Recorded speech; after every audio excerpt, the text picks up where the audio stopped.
you know that not only can an African man not make money from selling or playing Chinese music to Chinese people, an African man cannot become wealthy from peddling the culture of any other people. But every other race of people can use African culture, sell it right back to them, and they will support them and make them rich. So we welcome cultural appropriation from other races. But a brother from a foreign country, what are we going to say about the reggae music coming out of Jamaica? Should that be for the Jamaicans only? Look at how reggae has touched the world. What about the calypso coming out of Trinidad? When you travel up the islands, it's Trinidad music playing on the radios. Should that only be for Trinidad?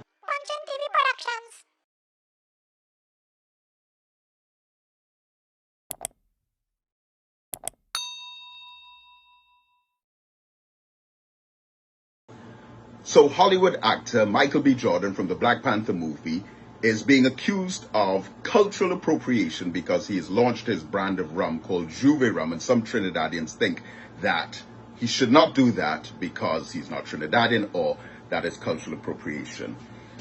My position on this matter is that it is not cultural appropriation. First of all, cultural appropriation is when someone of an external culture uses a people's culture in a way that is offensive to the people, especially when, and in particular, if they acquire financial and economic gain as a result of their indulgence in the culture.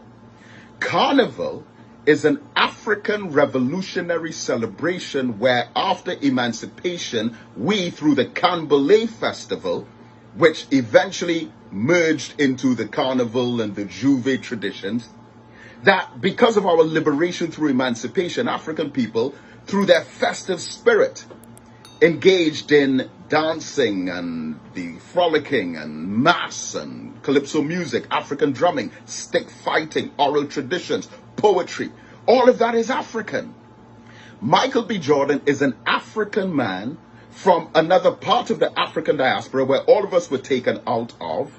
And he now is indulging in part of a culture that you really need to be more mindful about where the real cultural appropriation is. First of all, you are the one who raised the argument on cultural appropriation, not me.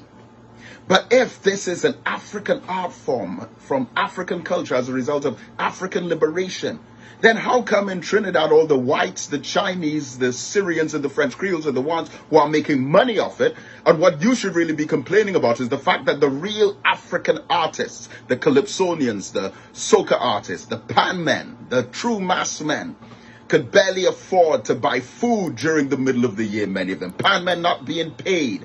Calypsonians and soca artists having to drive taxi and sell food and apply for a check to survive. So here now, a brother from another mother coming out of the African continent, just like all of us within the last 400 years, is borrowing part of our culture. But it's like some of us feel so comfortable. Oh, well, if the Syrians are making all the money or the whites are making all the money, then something's wrong with that picture. No, beloved, think.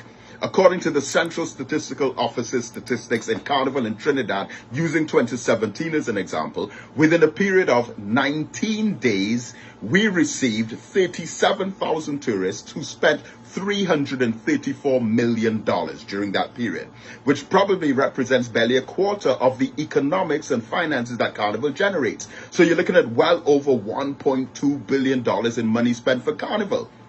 But you're going to tell me the pan men get a little $3,000, $4,000? One person in Calypso makes $1 million. One soca artist from the Monarch makes $1 million. And everyone else makes a few thousand. Where does 1,000 millions go? And if in your African liberation celebration in the Canbalé, which is reenacted twice a year on the Piccadilly Greens, and you have come from that heritage, legacy, and tradition, but the same offspring of the slave masters and the same former colonizers and oppressors are benefiting massively from that. And we are taking a position, well, because they're born on the same island as us, we can all celebrate together. But your own African brother from another country wants to participate in part of the culture. You say, no, he must stay out. The money must only be for the local whites. Well, that's ignorance, beloved. And so this cultural appropriation Not only has our culture been appropriated from us, but it has been raped and distorted and misused and abused by culture vultures. And I leave you with this thought. And be honest with yourself. In Trinidad and Tobago, and again, you're the one who started this conversation, not me. A lot of people love Chinese laundry. Fine. But Chinese laundry is a Chinese man who became rich by playing African music to African people. I ask you honestly, can you imagine an African man becoming a DJ and getting rich off playing Chinese music to Chinese people? You know in your heart, in spite all of the false, bogus narratives and cliches about Trinidad and Tobago being one love here, every creed and race finds an equal place in this rainbow country, there's no racism here, you know that not only can an African man not make money from selling or playing Chinese music to Chinese people, an African man cannot become wealthy from peddling the culture of any other people.